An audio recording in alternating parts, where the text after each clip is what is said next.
the strip clubs were open in our community, and the liquor stores, but they wanted the churches to close. And so for me, it was like, come on, we're going to open. And that got the word out for us that, hey, there's a church that's standing up. Right. And so we started to see exponential growth, and it's been incredible. And so we're trying to keep up and even go forward from there.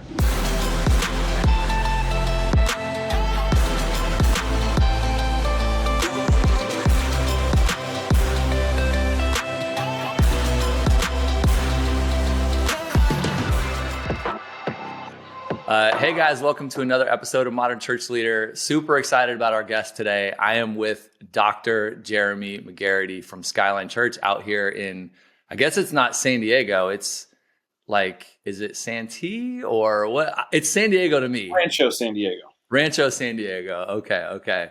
Well, Jeremy, it's great to have you today. Thanks, man. Good to be here. Yeah, we've got a few campuses. We got Rancho San Diego, we got Lakeside, and we have a campus in Kansas.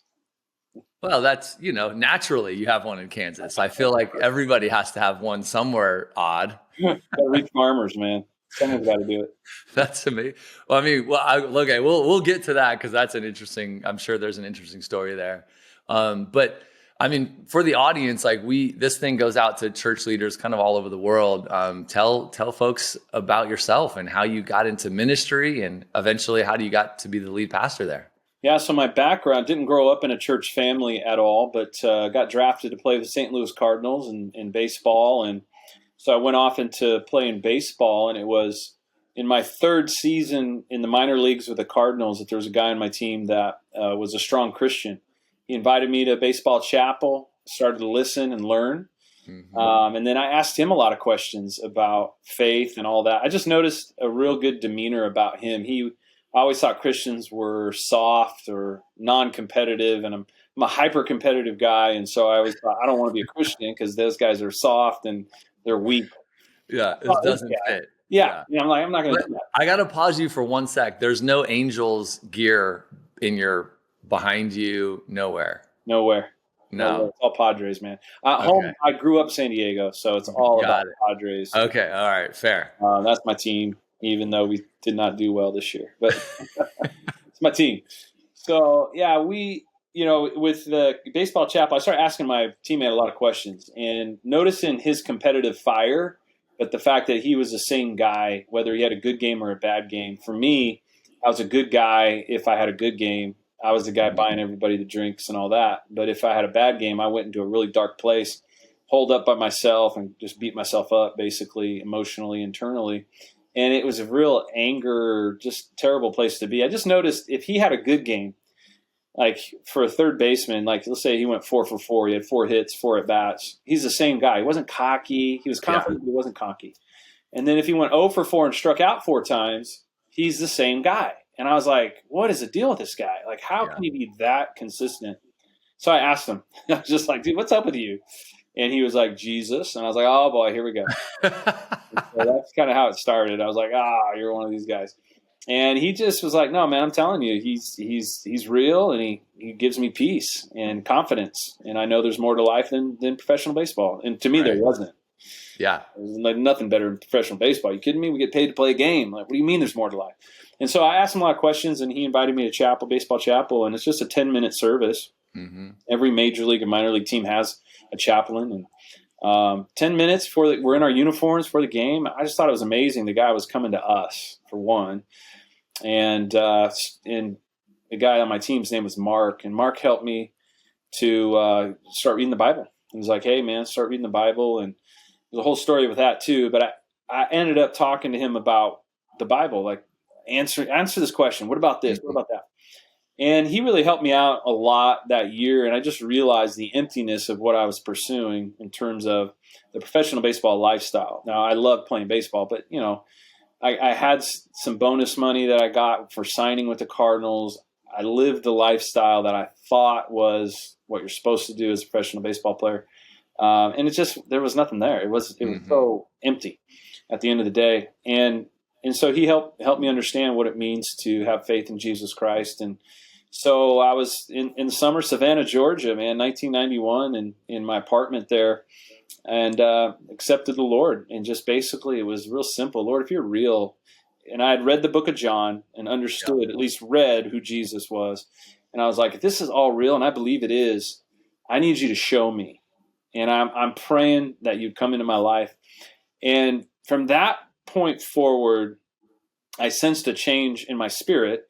But more than that, it was a process. Like I didn't have an immediate like lifestyle change. Mm-hmm.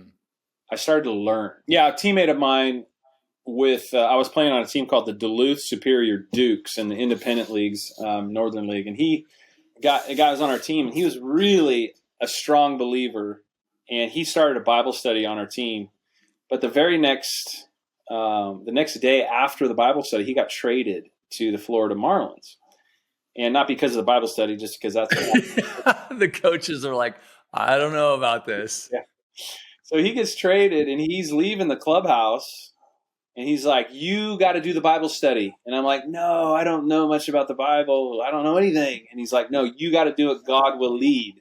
Yeah. As he left. And so we did it. I was very scared to do it, but we just literally took the Bible and we passed it around. There were 7 guys. And I'd say, hey, I'm going to read some. I'll pass the next guy. You read some. I'll write down any questions you guys have. Whatever town we're in, I'll call the pastor. Literally, it's Yellow Pages back then. This is early Yellow Pages. I said, I'll call a local church, and I'll ask the pastor, and then I'll come back to our next Bible study, and I'll have the answers. And everybody's like, yeah, it sounds good. So that's what we did, and we had 7 guys we started with. We had 21 guys on our team that summer. By the end of the summer, we had 18 out of the 21 guys and the coaches coming to the Bible study. So I was like, man, there's something powerful about the Word of God. People are drawn to it. Yeah. It'd be really good if I knew about it, like how to teach it. Mm-hmm. In the off season, I started going to Bible college at Christian Heritage College, which is now San Diego Christian College. Okay, nice. I started to get my Bible degree and started to play basketball at that college, which is how I met Chad, and who's now my executive pastor. And so that started the journey of learning. I would go play baseball and leave for spring training. And then I would play the season with my homework. They gave me directed study. Before there was online courses, there was, here's all your work. Turn it in by the end of the year. And I'd call the professors during the season. So that's how I did it. And during the season, I'd come back, play basketball. And I did that for 3.5, 4 years, just going back and forth. But that's where I got my education and learning about the Bible and really learning and understanding how to apply it. I had a degree in biblical exposition. I learned under some incredible people, including Dr. David Jeremiah. And so people that really understood how to exposit Scripture and apply it to people's lives, help apply it. And so learned there. That was my first. And then I blew out my shoulder after 10 seasons. I was with Texas Rangers, blew out my shoulder, and ended up getting some phone calls from churches if I'd be interested in being a pastor. And I didn't want to be a pastor. Just didn't. I thought I would be helping out in sports and Fellowship of Christian Athletes or Athletes in Action or something. Yeah, even after you went to school, like even after you went and studied and everything, that wasn't really kind of on your heart yet. Yeah, it was really the only reason I went and studied the Bible is because I wanted to help those athletes. Like I wanted to help the guys on my team really get a grasp of the Bible. And I saw the power of the Word. I saw what was happening in guys' lives as they started to really unpack the Word and read it and take some key verses, throughout the game. They would have them in their heart and their mind. Right. I thought, man, this is... So I knew at some level I'd be using it. I'd be using that degree. But I did not want to pastor. I didn't know what it meant to really be a pastor anyway, other than it just seemed like it was religious. I was like, I'm not interested in religion. Yeah. But I always said the prayer of whatever, God, whatever you want me to do. And so that's how he led. He just led me into youth pastoring initially, while I continued to get more degrees because I was just interested. I wanted to learn more. And so I got a couple of master's degrees, and then I went on to get a doctorate while doing youth ministry, moving on to young adult ministry. And then we planted a church here in San Diego. And then 3 years ago, took over Skyline Church. And the church plant we had is now our Lakeside campus. That's kind of the Nice. synopsis of it. I mean, that was the fast forward on the last however many years that was, 10 or 7 or something like that. 15. 15. Oh, from youth pastor. I mean, I stopped at youth pastor. I did youth pastor for about 5 years, and then, it was time to move on. God pulled me somewhere else. But Yeah. and what was it like jumping into Skyline Church? Like, how did that, from planting a church and leading there, growing that, kind of serving that community, into another church, right? Which is, Skyline's been around for a long time. Yeah, it was something I honestly I said no to many times over the years. Like, no, I'm not interested in doing that, or even pursuing it or whatever. There was conversations years ago of doing something, and it was like, no, I'm not going to do that. And then what happened, we were going to go into a building program in Lakeside. We had outgrown our facility, and we were like, okay, let's see what we're going to do. So we got drawings together, we got architects, and we talked to the city, the whole thing. We got to do this thing. And it looked like it was going to be somewhere around $10 to $15 million, and it was going to take a long time. And it looked like we were going to have to go back to the community center where we were originally in Lakeside when we started the church for maybe a year or two before we get this thing completed. And in my mind, I was like, that's going to feel like a step back for everybody. Right. I don't know if we can do that. And I was just processing what that meant, next steps. And I got a phone call from a church that was looking for a senior pastor. It wasn't Skyline. It was a big nationally known church. And I was like, oh, that's interesting. And I said, I'll pray about it, because I say that all the time. I'll pray about whatever. And then another headhunting agency called, and another. There was 5 nationally known churches all at the same time that called. And I was just like, man, that is, what are you doing, Lord? What are you doing? Right. Yeah. And so I said, I better pray about this for sure. Like, really, like my wife and I. I better actually do it. I'll just say it. But we started to really put it to prayer. Like, what are we going to? So we decided to walk through the process with a couple of them, just because we thought, hey, this would be really interesting to find out their process at least. I can't imagine I'm going to be the one for these nationally known ministries, but it'd be kind of fun to get tested, Right. and answer their questions. That's the competitive side coming out. Oh, I think audio clicked off again. Check the button. Okay, you're back. And just be on the hot seat and like, hey, let me see if I can think on my feet real fast. All those things, and it was fun. I mean, these were no joke, and so it was a lot of fun. And I was in the middle of it. I had 2 of the nationally known churches got me down. One offered, and the other one, I was down to the one I kind of was drawn to a little bit. I was thinking maybe this is the place. I was down to the final 2, and I got a call from Skyline, and they were like, hey, this is what's going on. Can we just talk to you? And I was like, well, kind of in the final stages of this thing, and I don't know. And they said, well, let's have a conversation. Can we just have a conversation? And since I had some ties here, and I love the people over here. I've guest spoke here many, many times. I just love the place. And I was like, okay, I'll have a conversation. And so we met with their board, kind of walked through a vision and told them what. You're like, I didn't know a conversation meant a board meeting. Yeah, exactly. You walk in like, oh, hey, everybody. Yeah. And so we just shared. They just asked, hey, what kind of vision do you have for ministry? And I just, and I'd been through it many times already from all these other ones. Mm-hmm. So I was just ready to go and just laid it all out and how we'd go about it and everything. And they were like, we want to have another conversation. And so I said, I don't know, I'm talking to these other churches. I'll let you know, whatever. And they were really good at just staying in contact, seeing what's going on. And it was funny because we'd gotten down to this one church, and I thought I knew that we were going there. We were still going to keep what we did in Lakeside as a satellite with this other church. The other church agreed, yeah, we can do that. Because I didn't want to give up what we had done for at that time, 12, 13 years in building a strong ministry out there. So with the satellite technology now, that's not hard. You can do that. So it was like, hey, we're going to keep that. And this other church had agreed, yeah, let's do that. We'll do that. And so they're a multi-site church, so there's not going to be a problem. So this one night, I told my wife, I think I know what we're doing, and you probably do too. She's like, yeah, I think so. And I said, but let's pray about it one more night. Like, let's just put it to the Lord, pray, and in the morning, let's talk. And let's just see if he doesn't confirm it. And so we did, man, on her own and on my own. We just went away and prayed.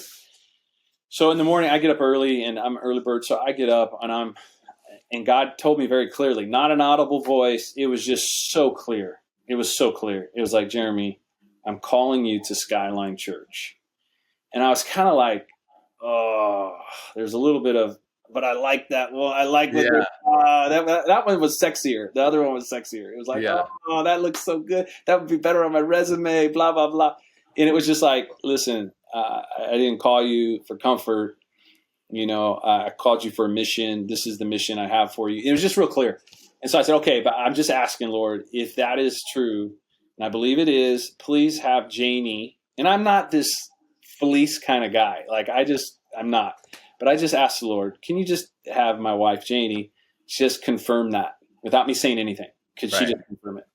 So, dude, it was amazing. She walks around the corner about an hour or so later. She walks around the corner from getting up. First thing she says, puts her hand on her hip, and she goes, we're going to Skyline, aren't we?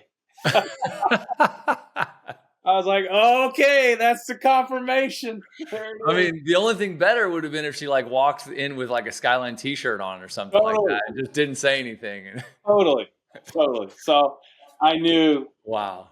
It was like, okay, that's what we're doing. So from that point, and by then it's been 3 months. I give you some context. We had been meeting with these churches and Skyline. It'd been 3 months at that point. Long process. So, long process, and just kind of they offered, they're like, hey, we do want you to come. And it was just kind of like, okay, now I got to decide. So then I had to call the other church because I never told them, yes, I am coming, but there was definitely some kinship there that felt like it was happening. So that was hard too, to be like, okay, I'm not actually coming. I'm going to do this. And they were great. They're fantastic church. And they're like, we understand. And so that's how it kind of got started with Skyline. Oh man, that's. I mean, thank you for taking the time to share all that. I think that's it's cool, man. It's cool to hear people's stories of how they encountered God and how they got into ministry, and love just all the moments in that. But now let's fast forward. Let's actually we're gonna fast forward from there, but rewind back 18 months. Back to March 2020 when kind of the world went crazy. I mean, you and I were having lunch, and you were kind of just telling me about. And how Skyline has really thrived through this crazy time. And you've seen God do some amazing things. And that was what sparked, hey, man, let's do an interview and kind of talk through this. But maybe just jump back to March 2020. And, how did you guys respond? And just, at the beginning, what was it like? Yeah, that was such an incredible time. We had been experiencing some good growth. And at that point, and so when that week in the national news was all these places are closing down, like they're shutting down. This is a dangerous thing. None of us really know what COVID is, other than people are getting sick, and so we're praying about it, and we're hearing other big churches that are closing down, and we're like, okay, we better heed some. Warning here. So we got together and prayed about it. And we said, probably the wisest thing to do is close down. And so then, you go into emergency mode of, okay, what does this mean? Thankfully, we had, over the last year and a half, really taught people to give online. And that was a big deal for us. Probably 85% to 90% of our people give online. And so that was important to have that. But so we were concerned though, because we're like, are people going to give? Are we going to be able to keep, our employees? All those things you start kind of wondering about. And so we shut down, and it really caused us to figure out ways we're going to connect with our people through this. And so that made our online church experience ramp up. We were already online, but it was something that made us focus on online experience. Right. And then we started our daily devotional, our video devotional, probably the next week, and just said, hey, how can we really continue to keep them engaged? And so out of those problems, it gave us those opportunities.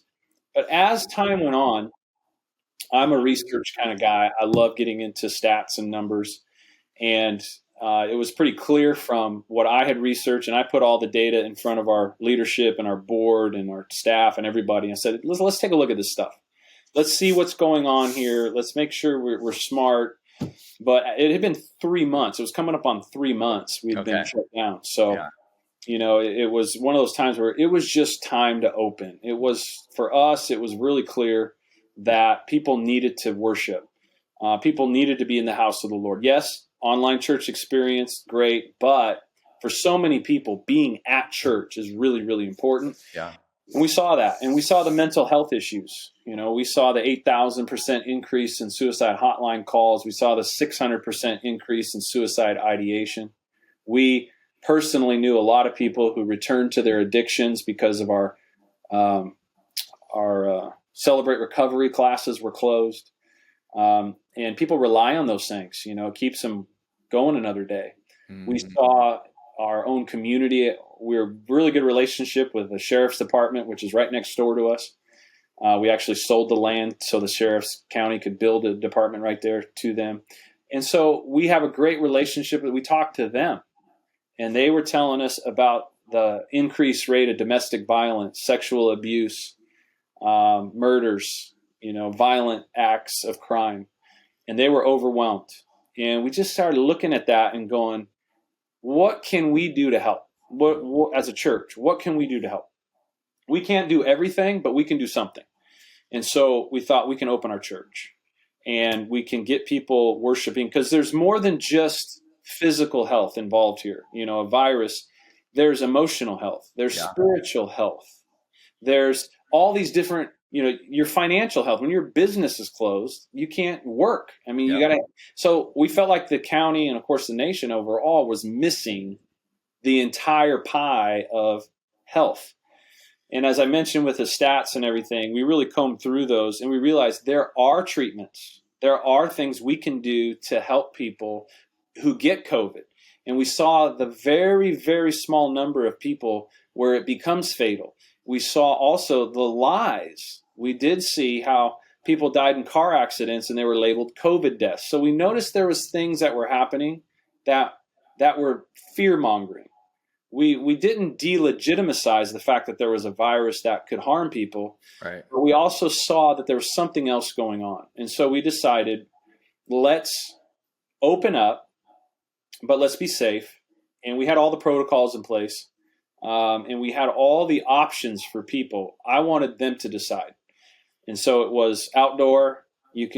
For people that just wanted to be on campus, right. We had a radio station. You can listen to it on the radio in your car. You can be on campus and sit outdoors. You can be in our gym. We limited attendance initially, spaced everybody. That was our ramp up to full opening about another month later. And so we did all those things, different rooms you could be in, including our main auditorium is 2,000 seats. And so there's plenty of room if, want to spread out and all that stuff. So we did that initially. And from that point, it just started to grow till we just opened everything. We just left it up to the people. We still have the outdoor venue even to this day. If you want to sit outside, you can sit outside. We have all those options still for people. But we said the church is essential. And here is the kicker. I'd gone to Costco. I'd gone to Home Depot. I'd gone to these places where everyone's shoulder to shoulder, 500 plus people. And I'm going, wait a minute. We can't have worship service. And the big one was the strip clubs were open in our community, and the liquor stores, but they wanted the churches to close. Crazy. And so for me, it was like, come on, we're going to open. So we did. We opened, and we had a lot of heat from the county, but we weren't antagonistic. We had conversations with them. We just stayed in communication. They had my cell number. The county health officials, they'd call. We heard you're open. Yes, we are. Okay, well, you need to be closed. Well, we're not going to do that. And okay, well, and I tell them what we're doing. They said, you know what? That's actually pretty good. We're glad to hear that. But the rule is, I said, I know the rule. They're like, okay, bye. And that's kind of how it was. And so we got the warnings. But from that point, I think for a lot of people, they appreciated our stance. They appreciated, in the middle of that, KUSI decided to have me on pretty regularly. And so I was on the local news pretty regularly. and then in the paper and in all these things, these articles, because of our stance. And that got the word out for us that, hey, there's a church that's standing up. Right. And so we started to see exponential growth, and it's been incredible. And so we're trying to keep up and even go forward from there, to say the least. Yeah. I mean, you guys, so you open back up, give or take 3 months in, you're kind of doing all the things. Like, when did you start to realize, like, oh, because I guess take a step back for context, right? A lot of churches I talk to, they're like, yeah, we're open now. And, it's 40%, maybe 50% are kind of back in the building.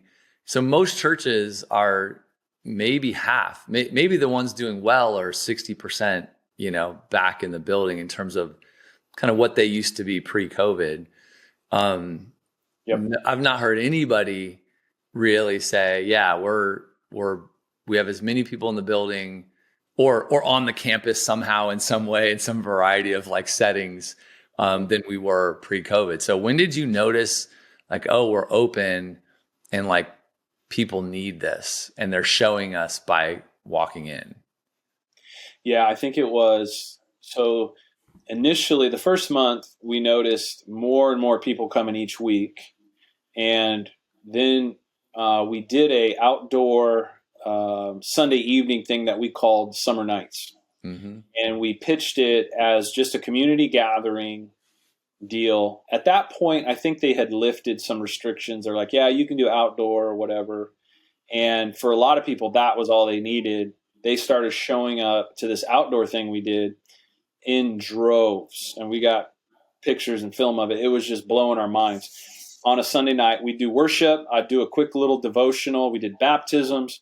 Yeah. And a bunch of stuff for the kids. Because, the kids' playgrounds were closed. We have a humongous playground. And very intentionally, when I first got here, we built a huge playground for the kids. You win the kids, you win the community. Yeah. And so we built this huge playground. And so ours was open. We had opened it, and it was like, come on, bring your kids, and then we had all these jumpies. And yeah, I get it. I got 3 boys. Like, anything for the kids, man. Like, make it awesome. Give me something to take them to. Exactly. And that's what we did that first summer with COVID. It was like, hey, the community, everyone's stuck at home. And people want to get out, but there's nowhere to go. You can't do anything. The parks are closed. Let's do it. We did it, and it was phenomenal. So that right there then poured into our Sunday mornings. So then people got word, hey, Skyline's open, and we had lifted the restrictions at that point. We left it up to everybody. If you want to wear a mask, wear a mask. If you want to social distance, social distance. Otherwise, we're open, and we're going to do things normal. You're going to have an hour a Sunday of normalcy. Right. And that was our big pitch. And so that's what happened. And people started inviting friends. And of course, we did get some transfer growth. That's never our target. We say it all the time.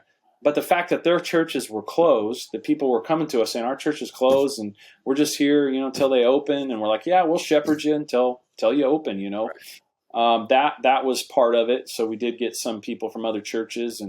But our focus has always been people that don't have a church home, people that are far from God. Mm-hmm. And people just kept inviting people, and even a lot of non-believers. That's why our decisions have gone through the roof. And we've got 1,049 documented decisions this year for Jesus Christ. Wow. And that's someone has to write it down on a card or digitally from our online church, and we follow up with them. It's not just, I think there's 500 hands in here. You know what I mean? Right. Yeah. Like looking through the light. I see that hand. We're very evangelistic. We just stretch out those numbers. But no, we were like, you got to write it down. And so we've seen a lot of decisions for Christ. We've seen a lot of that growth based off of a lot of our stance of saying, we're going to be open. We're going to serve our community. We want to make sure we minister to our community. Yeah. And from that point, we haven't stopped. We just kept growing and growing and growing. And that's why we're doing a campaign now to really capitalize on that and see if we can't get more churches and more people saved. Yeah. How did the church, I want to talk about that. So let's make sure we come back to what you guys are doing now. But over that time, like, how did you, like, you made a decision, you opened and you did your thing. So in one sense, you've given me the answer, but I just want to unpack it a little bit more. Like, there's all this crazy stuff going on. and COVID and politics and all, just everything's happening in this last 18, 24 months. Right. So like as the leader of that church, and I'm sure you've got a great team around you and board and everything, but how did you guys like lead through that, make that decision, lead through that, and really, care for everybody, right? That kind of had all the feelings and all the opinions about all the stuff going on. Yeah, I really felt strongly about America. We're still the United States of America. And I could see our politics shifting in such a way that to me is very clear it's moving towards socialism. And I thought, well, this is probably part of that agenda at some level, but let me make sure I don't want to just be a dictator. And so I put it before key leaders, key volunteers, our staff, and our board. I said, here's the data. And I said, punch a hole in it. Like argue with me. Let's talk about this. And, other than a couple of questions, a few questions, everybody's on the same page. Like, no, we need to open. We believe this. We should be open. This is killing people. This is actually, the mental health issues are worse than any of this. And so let's open. And it was just one voice that said, let's open. And I think the good thing with it was the fact that people had options. If you were scared or concerned, you could stay home and watch us online. Right. Like you could still be part of the church. But we left it in their hands. If you want to come on campus and worship, we got all these options for you. Right. And so as one voice, as a leadership, that really helped to strengthen me personally, being out front and talking to media and everything else. I felt very confident, like, hey, this is what we're doing. And we're all together on this. We're not divided. And that was very powerful, powerful for a team. Yeah. Yeah, I mean, it sounds like being able to say we're opening and we think it's, just what kind of God's calling us to, and it's a need of the community, all the mental health stuff, but we're also giving people all the options we possibly can and wanting to be safe and, be a good partner in the community and everything. Like it just kind of worked. Yeah. And it was, I would be here during the week when we were closed and people are driving up onto the campus, bawling, just wanting to be worshiping in the church. It was hard. It was hard to see their faces, them crying, and you're hugging people because COVID, whatever, they need a hug. And you're hugging people, and they're just broken because they want to worship, they want to be in the house of God, and I said it a lot. For some people, that is tangible. To them, closeness means I'm in the church and I feel God's presence. And we had eliminated that from people's lives all over the nation, and that a lot of suffering because of it. Yeah. Pretty amazing story. So you've grown. Like, I guess just numbers wise, are you guys like bursting at the seams, like bigger than you were pre-COVID now? Yeah. So I'll give you a little idea. So I'll give you from the beginning. October 2018, we were a church of 1,700 people. We are now over 5,200 people. Wow. So that gives you an idea. That's crazy. Kind of growth. Yeah. And we had 8,000 something people at Easter that it just blew our minds. We didn't have room for everybody. And so it's an exciting thing. And, oh my gosh. And because you were mentioning when we had lunch that, something stuck out, you were talking about like hiring and staff and everything. And you're like, we can't keep up right now. Like we can't hire enough people to keep up with the growth that we're experiencing. Yeah. That's been a thing for sure. We have companies that help us. Yep. But we're intentionally slow because, we have a culture that we're trying to protect, and we make sure we do take them through quite a process. It is a process. It could take 6 months, to hire someone. Our family life pastor, we just hired a couple weeks ago. It took 6 months. But that's because we have groups of people that we have them meet with, and we vet them and test them.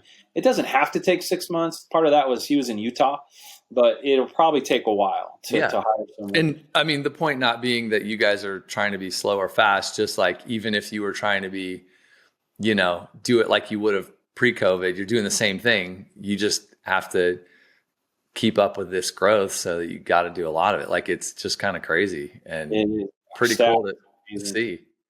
We've got a great group of people. Like, are you blown away? Do you just sit back and go like you just said, 1,700, now you're 5,000 plus, 8,000 at Easter. Like, do you just sit there and go like, wow, like what? Oh, it's crazy. In the midst of all of this, it's blown all of our minds. It's literally, it's amazing. And honestly, we have a wonderful team. Like, we have such a good group of people. A lot of people are doing 2 and 3 jobs, and they're doing it. There's not a complaint about it, but we're keeping them updated. Hey, we're trying to get your help. We are hiring people. We're in the middle of this process with this person, and a lot of them are in on those interviews. They're interviewing people because they're in their area, so they know we're doing it. So there's a little bit of excitement for it because there's adrenaline. There's a lot of adrenaline when you're constantly doing stuff, ministering to people, reaching people. And so that's exciting, but we're behind on staff for sure. Yeah. Well, more, I just think it's cool to see the growth. That point was not about being behind. It was more about, wow, like pretty cool that this is all going on. So, you mentioned kind of like now, man, the future and kind of like you're growing like crazy and you want to keep this momentum going. I mean, tell us what the future holds and where you guys are headed. Yeah, we just started this campaign, 10-10-10, we're calling it, and we want to see 10 churches reaching 10,000 people within 10 years. And it's really based on Matthew 9:37 and 38. The harvest is great, the workers are few. Pray to the Lord of the harvest to send more workers into his harvest field. And that's what we want. We're just asking the Lord. We know we didn't do anything special for this. This is all him. Like, he's brought it. He's the one. And we're like, we just need more workers. So come alongside of us and pray with us. But also, in order to fund these campuses that we want or church plants, we're open to any. It's like, hey, if the Lord raises up church planters, which is another story, by the way. We've planted 3 churches in 3 years. One in the middle of COVID. Wow. Another one right before COVID. Oh, that one was tough, I'm sure. Right before, and you plant with like, all right, we're ready to go, and then bam. Yep. Like, they were 4 months in, and then COVID, bam. And they're doing good. I mean, they're over 200 people, and it's amazing. Really good. And the other one, like I said, in the middle of COVID, literally, we launched it in February of this year. Yeah. So at least that one got to go in knowing what they're getting into. Like, totally. Totally. And that one's over 150 people, doing really great. And so we want to keep that momentum going. And we really want to reach more people. It may be church plants. If the Lord raises up church planters, it may be satellite campuses like we're doing in Lakeside and Kansas as well. It just depends. And we also know, unfortunately, with COVID, a lot of churches are closing. And we're going to see more and more of that. You mentioned the return rate. We're seeing people we talk to, it's, that's a good return rate, 40 to 50. Most are around 30, and it's 30%. It's like you can't sustain a church. No way. And so if you're a normal sized church of 150 people and only 30% are back, like that's tough. You still have the bills of 150 people, but you ain't got the payment. You don't have the money anymore. People aren't giving. Yeah. And so that's something where we recognize that in what our hearts, we want to purchase those churches. And be ready to either revitalize that church, Lord willing, if the people that are there would allow us to come in and revitalize, help them with whatever. If not, then we'll hold on to that church. It might be a future campus of ours or another church that comes in. Right. My passion is the kingdom.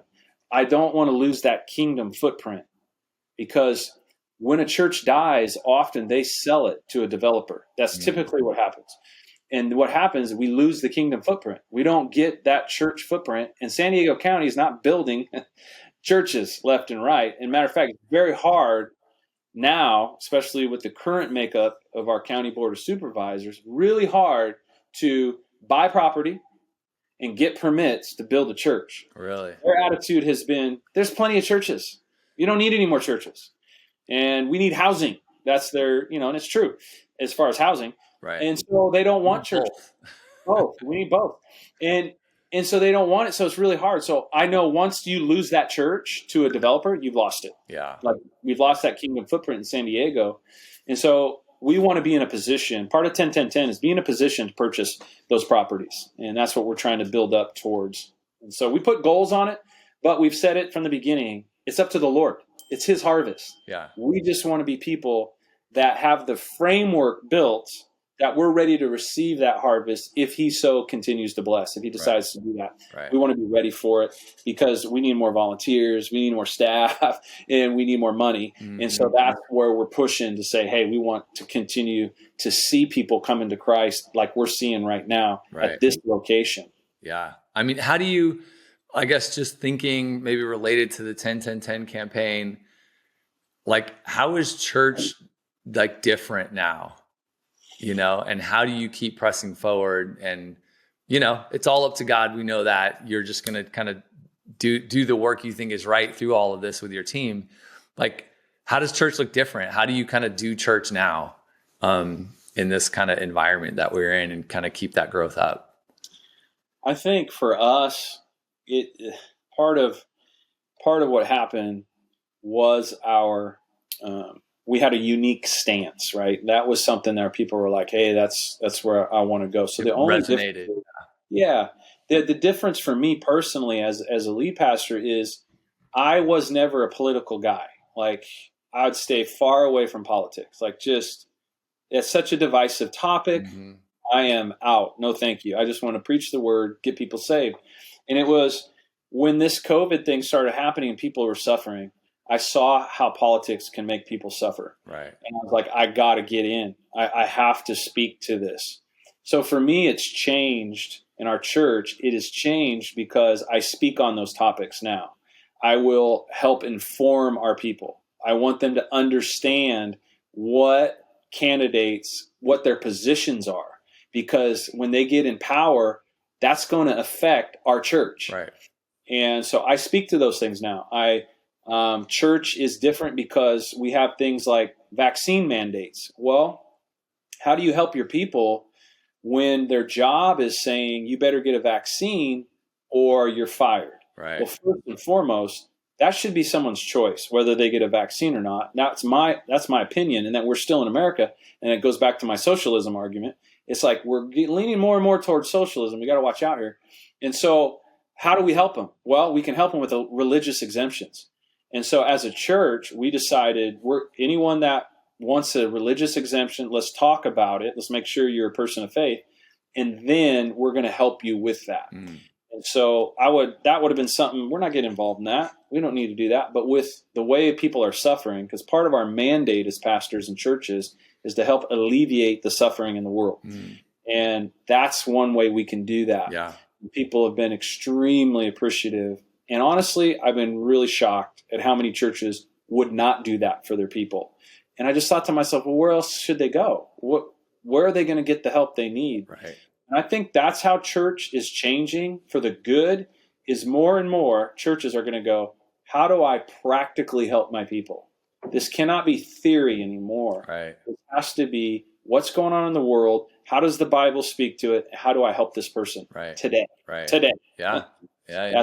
I mean, I love that. It's like things are always changing, right? Like I live today, I have to kind of be a Christian in today's world and in my job and like people I interact with and with everything that's going on. And I think that's what people need is like, how do you live as a Christian and be like Jesus, be an example to those around you. And like the church is a spot where you come and you get together and you get energized by everybody else that's doing it and you help each other and everything. So you got to be able to help people with what's going on now, and not steer clear of it. But it's hard. I don't say that lightly. Like I think pastors are one of those jobs that, just like, nurses and first responders and all that, it's like one of the hardest jobs on the planet right now because of having to pastor people of all different kind of outlooks. But people are looking for that. Like, how do I stay Christian through all this? And that's the hardest part about it. And what we told our people is you may not agree with what I say from the pulpit. I'm promising you this. I'm going to give you the truth. Yeah. I'm going to tell you the truth. I have no propaganda. I'm only going to give you the truth. And then you got to decide what you want to do with it. Right. I mean, I don't expect to please everybody. Jesus couldn't please everybody. And so I know that there's going to be dissenters. There's going to be confrontations. But my mandate is to give them the truth and help them. Just help them. Mm-hmm. So now we're seeing this massive flood of people that are exiting public schools because of the vax mandate. They're coming to us. What do I do? What do we do? And so now we're talking about starting a school. You know, we're looking at what do we do? How do we meet a need? If you're a church, one thing we have to do is meet needs. Right. And we got to meet needs in our community or we're irrelevant. And so we're looking at this now. Okay, this is a need, just like COVID and just like we helped people by meeting the need, by allowing them to worship in the house of the Lord. How do we do that now with the school stuff? Like, we're literally talking about that. We've had meetings all week. How do we do this? How do we help them? Who do we partner with? Or do we start a school ourselves? But we have to help people because right now, parents are like, there ain't no way I'm sending them to public school after all this. And we're like, okay, what do we do? So we're in the middle of that. Oh man, that's a whole nother episode. Starting a school in the midst of a pandemic. Well, I mean, we've been on almost an hour, so I appreciate this a ton. I mean, this conversation is awesome. I could keep going on, but I want to be respectful of your time. Appreciate you taking a little time for us today. Hey, my pleasure, and hopefully it helps someone out there. Yeah. Let me ask you 2 questions to close, easy ones. Sure. Give me a book that you just super impacted by, other than the Bible, that you'd recommend to other church leaders. And I love reading, so let me just show you. Saying that I could choose one is pretty hard. I'll tell you, I'm right now.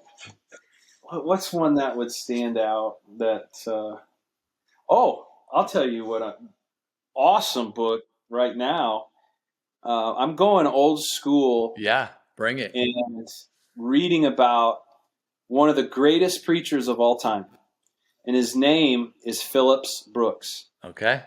And I'd never heard of him before, but I was reading something else.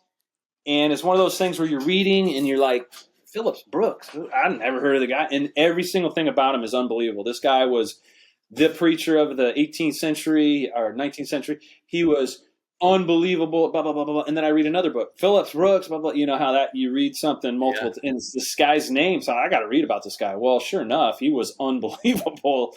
And he was back when Harvard was a divinity school, when it was actual Christian school. He did the lectures there. There's this book on the lectures he did there. I started reading a couple of his sermons. Like you could verbatim do those sermons today and it's applicable. That's how incredible he was. So it's a book called The Joy of Preaching by Phillips Brooks. Love it. Love it. Okay. Second question. Give me a podcast that you're listening to that others should check out. Okay. Secular. Anything. It's wide. Any kind of podcast that you're into that you just, you're into it. Okay. So I started listening to Joe Rogan. Nice. Okay, because I heard he is the number one podcast in the world. And then I heard his story of moving from LA to Texas because of the California nonsense. And then I heard the deal that he made with Spotify. Yeah. And I'm like, wait a minute, $130-something million for a podcaster? I got to listen to this guy. Right. What is he doing? What is he talking about? And sure enough, man, there's a lot to learn about conversation. There's a lot to learn about his speaking style, how he engages guests. Mm-hmm. Now the language, of course, is a little rough, but colorful to say the least. But being good at interviewing people is really hard. Like I'm just winging it, but that guy's a genius. It is incredible. And that's what I'm learning is listening the way he talks to people and the questions he asks. That's why his podcasts are 3 or 4 hours long. Like he'll just, and then, they cut them up, put them on YouTube, and that's where I'll get them when I'm exercising. Right. I'll take the 15 or 20 minute version sometimes. And so I'm that. And right now I'm into a lot of Navy SEAL stuff. So I'm listening to David Goggins, which every other word is a colorful word. But and Jocko Willnick, who, Okay. yeah, those podcasts are, if you're needing a little inspiration for your own life in general, just non-spiritual. They don't talk much spirit. Jocko does a little bit. It's more of just the grind, Right. getting up, getting after it. Yeah. I'm enjoying that a lot. Love it. Love those recommendations. Well, Jeremy, good stuff. Guys, thanks for watching. We appreciate you, and we'll catch you next week on another episode. See ya.